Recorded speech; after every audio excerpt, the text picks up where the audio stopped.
So, I'm John Michael Ganar from BSIT2A. Ito po yung aking inheritance. Na-explain ko po siya. Ito ang public class naman. Ito po yung ano na. Ito public class father. Ito po yung nagko-contains ng attributes and methods tungkol sa father. Ito may mga properties niya. Name, age, nationality, height, hobbies. These are the properties of the father. And itong public father naman, ito.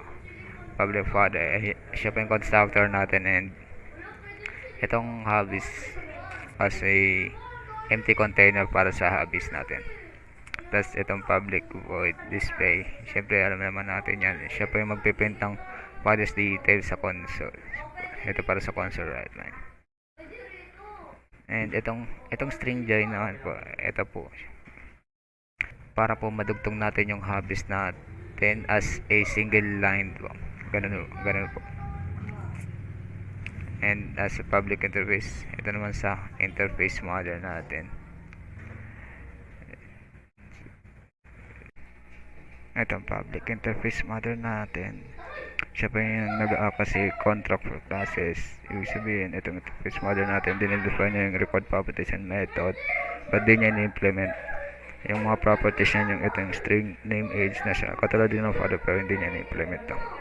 Tapos, itong void display model, kailangan siya i-define sa interface model kung sino man gagamit ng interface model, kung sinong class gagamit ng interface model. So, ito naman. So, dito naman sa public class child, inherit niya sa father, then implement niya sa iMother natin. And meron tayong public child, which is our constructor and hobbies, empty list container ng hobbies natin. And since meron na tayong na-inherit na name, age, na-inherit na attribute sa father natin, and i-define naman natin yung separate properties ng iMother, which is ito yan, para ma-define natin separately. So, ito naman sa display model info, para ma-access natin yung interface model properties, and para ma-ensure natin yung separate na properties from the ones inherited from father. And ito namang display child's info. Syempre alam na yan, dito yung dinidisplay yung child's detail. Dito na yung dinidisplay yung child's detail. Ito naman sa class program natin, dito natin ilalagay lahat. Ito yung mismong main program natin. Dito yung entry point natin. Ayan.